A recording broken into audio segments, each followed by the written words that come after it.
ಕರ್ತನಲ್ಲಿರುವಂತಹ ಎಲ್ಲ ಪ್ರೀತಿಯ ಸಹೋದರ ಸಹೋದರಿಯರಿಗೆ ನನ್ನ ವಂದನೆಗಳು.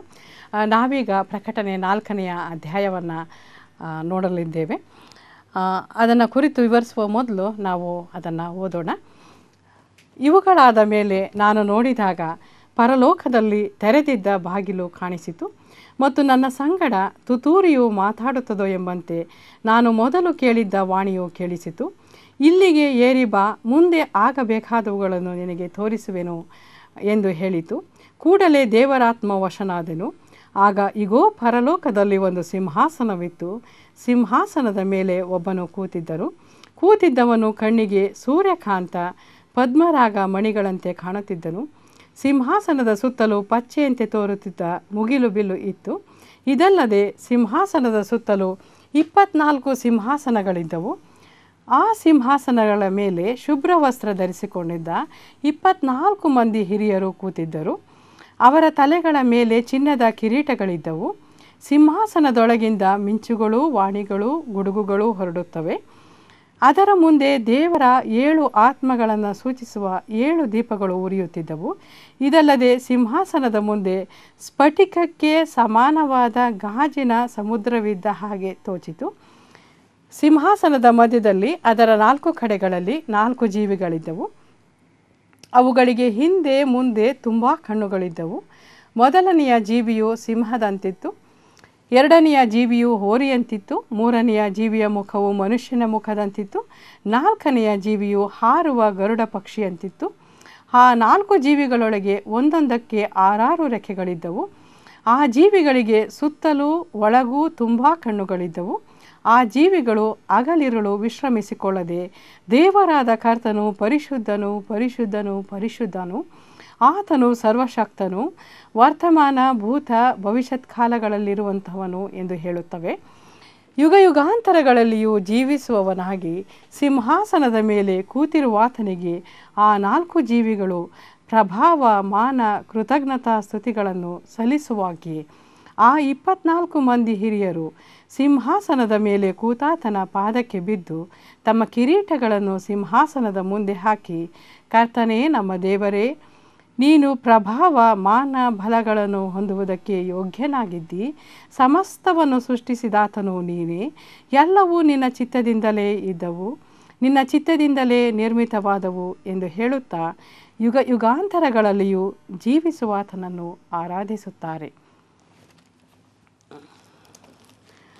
ಪರಲೋಕದ ಒಂದು ಕ್ಷಣಿಕ ದರ್ಶನಗಳು ನಿಜಕ್ಕೂ ಅಪರೂಪವಾದಂತಹ ದರ್ಶನಗಳು. ಬೈಬಲ್ನಲ್ಲಿ ಕೇವಲ 3 ಇತರ ಬರಹಗಾರರು ಪರಲೋಕದ ಕ್ಷಣಿಕ ದರ್ಶನಗಳ ಬಗ್ಗೆ ಹೇಳುವಂಥದ್ದನ್ನು ನಾವು ನೋಡ್ತೇವೆ. ಅವರಾರೆಂದರೆ, ಯೆಶಾಯನು 6ನೇ ಅಧ್ಯಾಯದಲ್ಲಿ ನೀವು ನೋಡಬಹುದು, ಯೆಹೆಜ್ಕೇಲನು ಕೂಡ ಅದನ್ನು ನೀವು 1ನೇ ಅಧ್ಯಾಯದಲ್ಲಿ ನೋಡಬಹುದು. ಹಾಗೆಯೇ ದಾನಿಯೇಲನು ಕೂಡ ಪರಲೋಕದ ದೃಶ್ಯವನ್ನು ನೋಡಿದನು. ಅದು 7ನೇ ಅಧ್ಯಾಯದಲ್ಲಿ ನೀವು ಅದನ್ನು ನೋಡಬಹುದು. ಪ್ರತಿಯೊಂದರಲ್ಲಿಯೂ ಕೂಡ ಸಿಂಹಾಸನಕ್ಕೆ ಮತ್ತು ಸಿಂಹಾಸನದ ಮೇಲೆ ಕುಳಿತಿರುವಾತನಿಗೆ ಸರ್ವಶ್ರೇಷ್ಠತೆ ಇದೆ ಎನ್ನುವಂಥದ್ದನ್ನು ನೀವು ಗಮನಿಸಿ. ಈ ಒಂದು ಓದಿದಂತಹ ಅಧ್ಯಾಯ ಭಾಗದಲ್ಲಿ ಯಾರೊಂದಿಗೆ ಮಾತನಾಡ್ತಿದ್ದಾರೆ ಎನ್ನುವಂಥದ್ದನ್ನು ನೋಡಿ. ಪ್ರಕಟಣೆ 4:1 ಯೇಸು ಕ್ರಿಸ್ತನು ಯೋಹಾನನೊಂದಿಗೆ ಮಾತನಾಡ್ತಾ ಇದ್ದಾನೆ. ಆತನು ಯೋಹಾನನನ್ನು ಪರಲೋಕಕ್ಕೆ ಆಹ್ವಾನಿಸ್ತಿರುವಂತಹದ್ದನ್ನು ನೋಡ್ರಿ.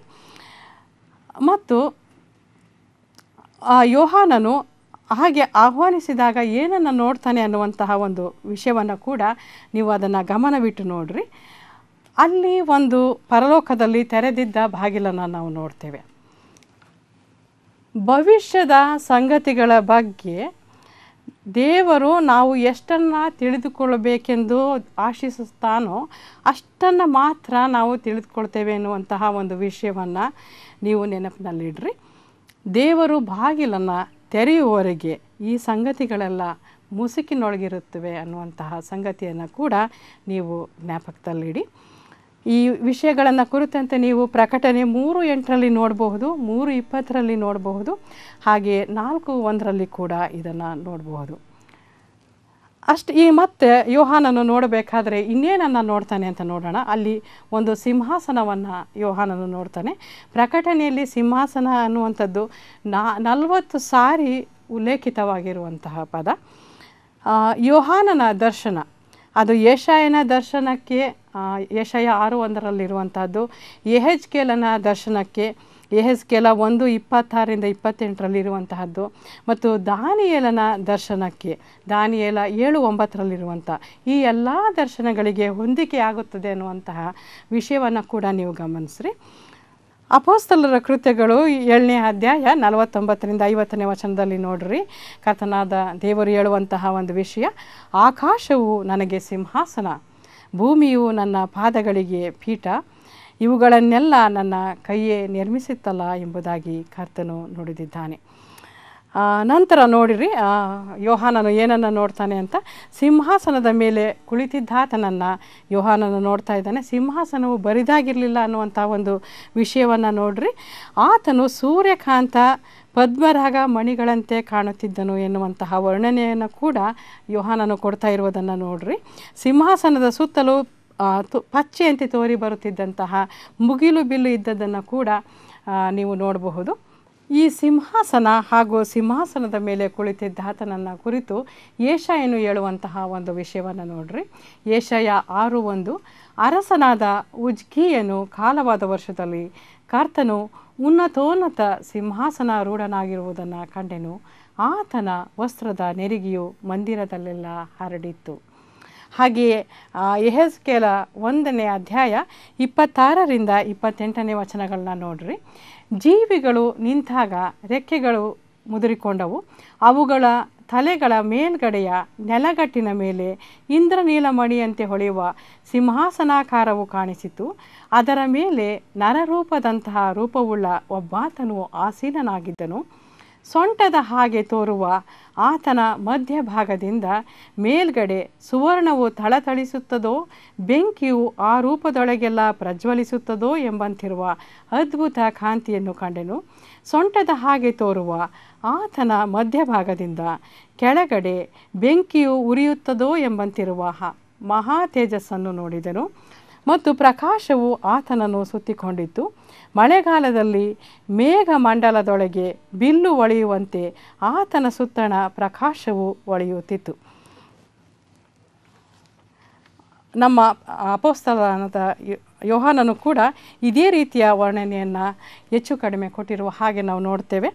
ಸಿಂಹಾಸನದ ಮೇಲೆ ಕುಳಿತಿದ್ದ ಆತನು ಸೂರ್ಯಕಾಂತ ಪದ್ಮರಾಗ ಮಣಿಗಳಂತೆ ಕಾಣುತ್ತಿದ್ದಂತಹ ಕರ್ತನಾದ ದೇವರಾಗಿದ್ದನು. ಇಂತಹ ಒಳ್ಳೆಯ ಮನೋಹರವಾದಂತಹ ಒಂದು ರೂಪವನ್ನು ಇದ್ದಂತಹ ತಂದೆಯಾದ ದೇವರು ಆತನು ನಮಗೋಸ್ಕರ ಎಲ್ಲವನ್ನು ಬಿಟ್ಟು, ಕರ್ತನಾದ ಯೇಸು ಕ್ರಿಸ್ತನು ಈ ಭೂಮಿಗೆ ಬಂದು ನನಗೋಸ್ಕರ ಹಾಗೂ ನಿಮಗೋಸ್ಕರ ತನ್ನ ಪ್ರಾಣವನ್ನು ಕೊಟ್ಟು ನಮಗೆ ರಕ್ಷಣೆಯನ್ನು ಒದಗಿಸಿಕೊಟ್ಟದ್ದ ಒಂದು ದೊಡ್ಡ ಭಾಗ್ಯವನ್ನು ನೀವು ನೆನಪು ಮಾಡಿಕೊಳ್ಳ್ರಿ. ಇದೊಂದು ನಿಜವಾಗಿಯೂ ಬಹಳ ಆಶ್ಚರ್ಯಕರವಂಥ ಒಂದು ಪ್ರೀತಿಯಾಗಿದೆ. ಇದರ ಬಗ್ಗೆ ನೀವು ಯೆಶಾಯದಲ್ಲಿ ನೋಡುವುದಾದರೆ ಆತನು ನಮಗಾಗಿ ಬಹಳ ದುಃಖದ ಸ್ವರೂಪವನ್ನು ಆತನು ಧರಿಸಿಕೊಂಡಂಥವನಾಗಿದ್ದನು. ಅಷ್ಟೇ ಅಲ್ಲ, ಆತನಲ್ಲಿ ನೋಡತಕ್ಕ ಅಂದಚಂದಗಳು ಯಾವುವೂ ಇರಲಿಲ್ಲ ಎನ್ನುವಂತಹ ಒಂದು ವರ್ಣನೆಯನ್ನು ಯೆಶಾಯ ಪ್ರವಾದಿ ಕೊಡುವುದನ್ನು ನೀವು ನೋಡ್ರಿ. ಸಿಂಹಾಸನದ ಸುತ್ತಲೂ 24 ಸಿಂಹಾಸನಗಳಿದ್ದವು. ಆ 24 ಸಿಂಹಾಸನಗಳ ಮೇಲೆ 24 ಹಿರಿಯರು ಕುಳಿತಿದ್ದರು.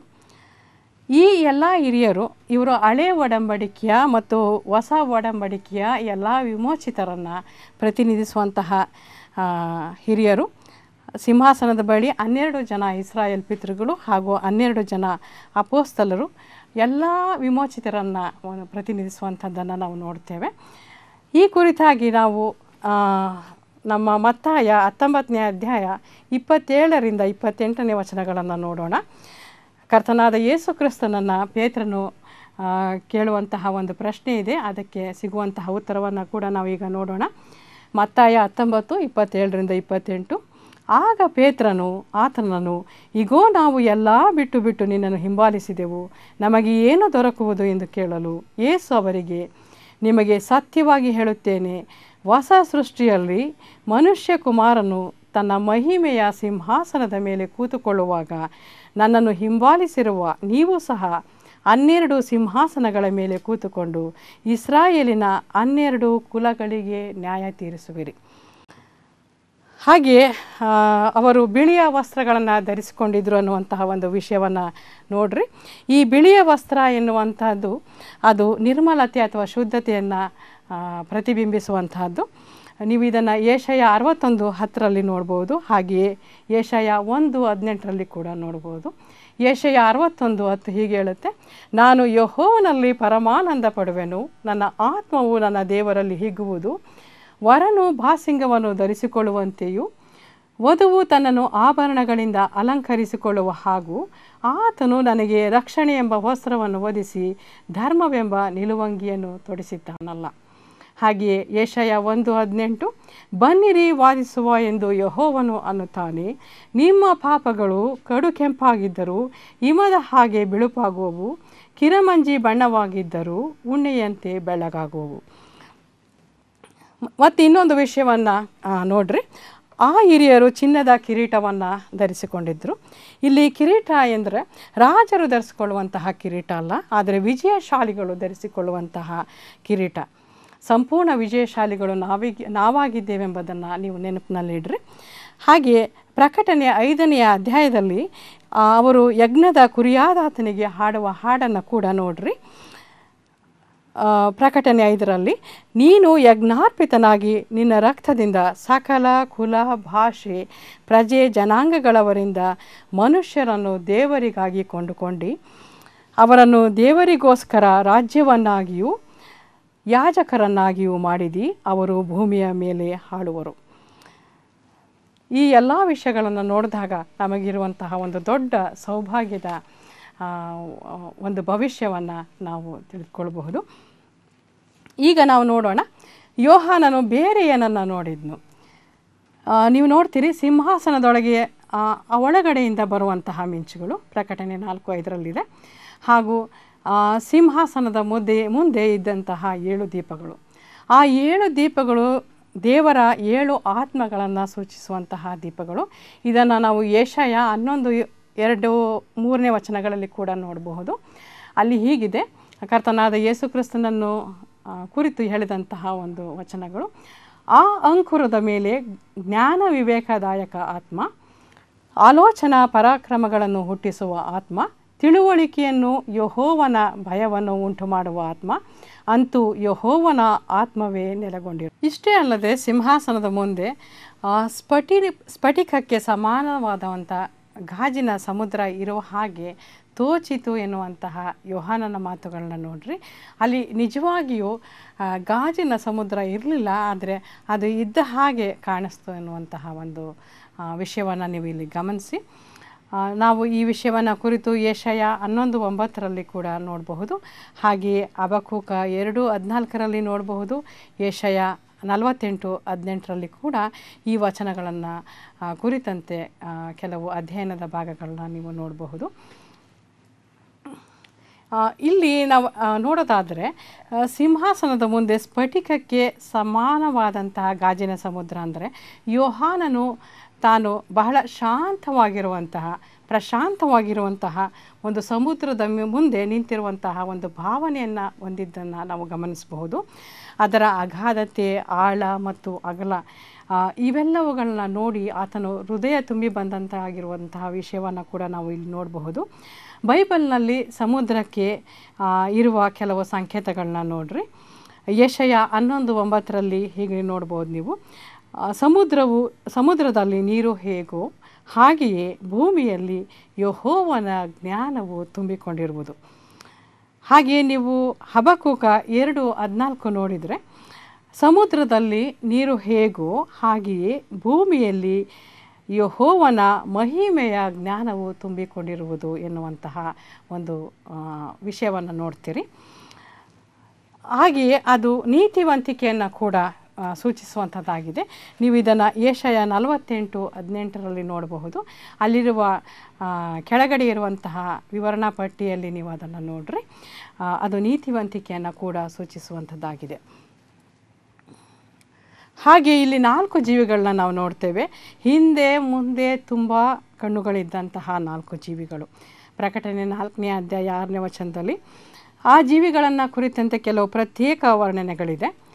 ಮೊದಲನೆಯ ಜೀವಿ ಸಿಂಹದಂತಿತ್ತು ಎನ್ನುವಂಥದ್ದು, ಹಾಗೆ ಎರಡನೆಯ ಜೀವಿ ಹೋರಿ ಅಂತಿದ್ದಂಥ ವಿಷಯ, ಹಾಗೆಯೇ ಮೂರನೆಯ ಜೀವಿ ಮನುಷ್ಯನ ಮುಖವನ್ನು ಹೊಂದಿರುವಂತಹ ಒಂದು ವಿಷಯವನ್ನು ನೋಡ್ತೇವೆ. 4ನೆಯ ಜೀವಿಯು ಹಾರುವ ಗರುಡ ಪಕ್ಷಿ ಅಂತಿತ್ತು ಎನ್ನುವ ವಿಷಯವನ್ನು ಕೂಡ ಗಮನಿಸ್ರಿ.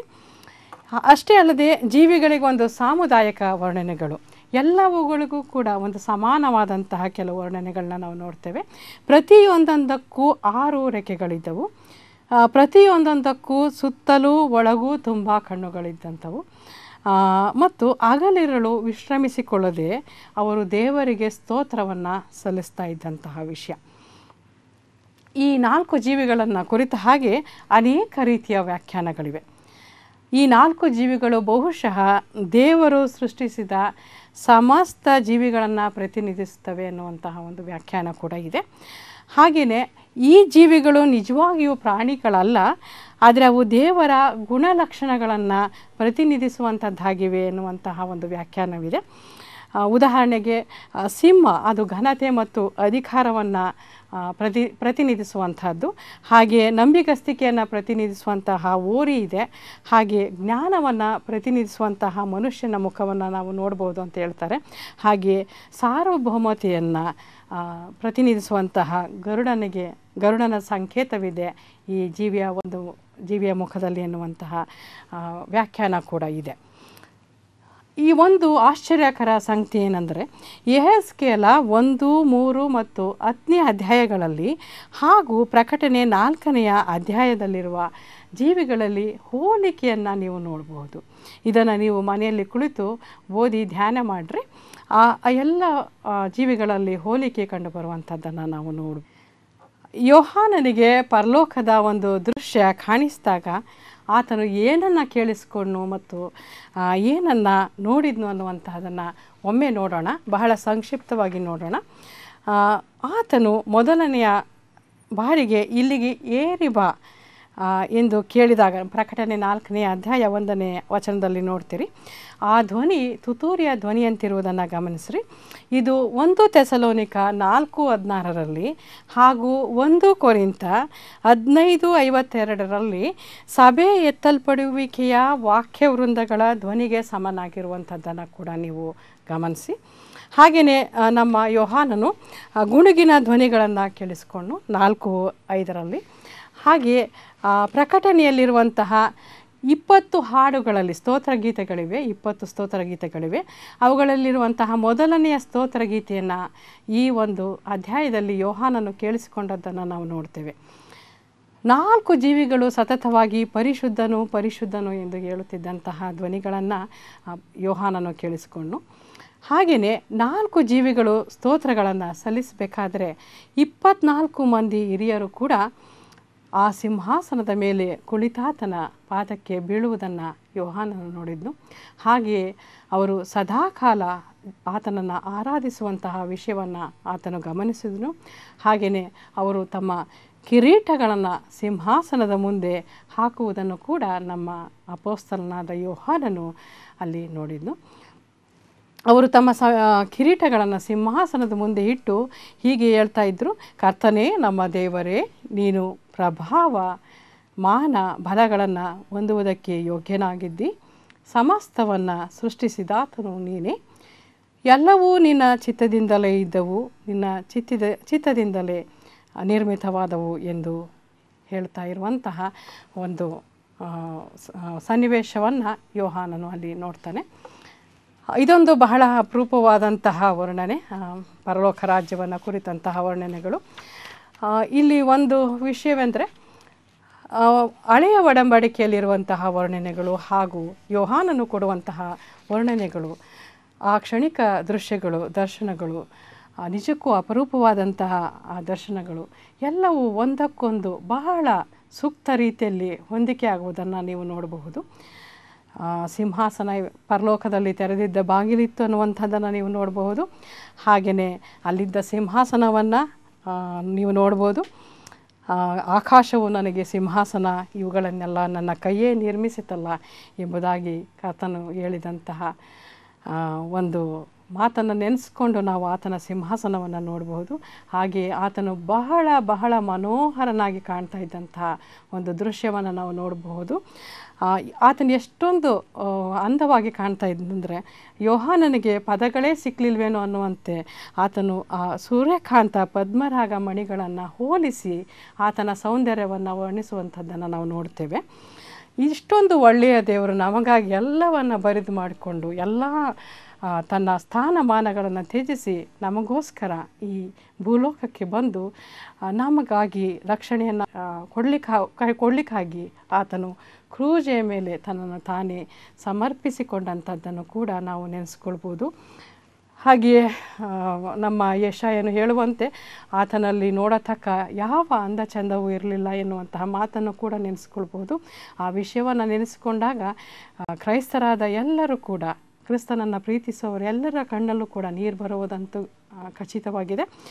ಅಷ್ಟೊಂದು ಉನ್ನತನಾದಂತಹ ದೇವರು, ನಮಗಾಗಿ ತನ್ನ ಪ್ರಾಣವನ್ನು ಕ್ರೂಜೆ ಮೇಲೆ ಕೊಟ್ಟಂತಹ ದೇವರು, ಇಷ್ಟೊಂದು ಸರ್ವೋತ್ಕೃಷ್ಟನಾದಂತಹ ದೇವರು, ಮತ್ತು ಆತನು ಯಾವಾಗಲೂ ಸ್ತೋತ್ರಗಳನ್ನು ಸ್ವೀಕರಿಸುತ್ತಾ ಇರುವಂತಹ ದೇವರು. ಇಂತಹ ಒಬ್ಬ ಒಳ್ಳೆಯ ದೊಡ್ಡ ದೇವರಿಗೆ, ನಿಜವಾದ ದೇವರಿಗೆ, ಸೃಷ್ಟಿಕರ್ತನಿಗೆ ನಾವು ಮಕ್ಕಳಾಗಿದ್ದೇವೆ ಅನ್ನುವಂತಹ ವಿಷಯವನ್ನು ಜ್ಞಾಪಕದಲ್ಲಿಡಿ ಹಾಗೂ ಆತನಿಗೆ ಯೋಗ್ಯವಾದ ರೀತಿಯಲ್ಲಿ ನಾವು ಬದುಕುವುದನ್ನು ಈ ಒಂದು ಅಧ್ಯಯನ, ಒಂದು 4ನೆಯ ಅಧ್ಯಾಯ ನಮ್ಮನ್ನು ಎಚ್ಚರಪಡಿಸುವಂಥದ್ದಾಗಿದೆ.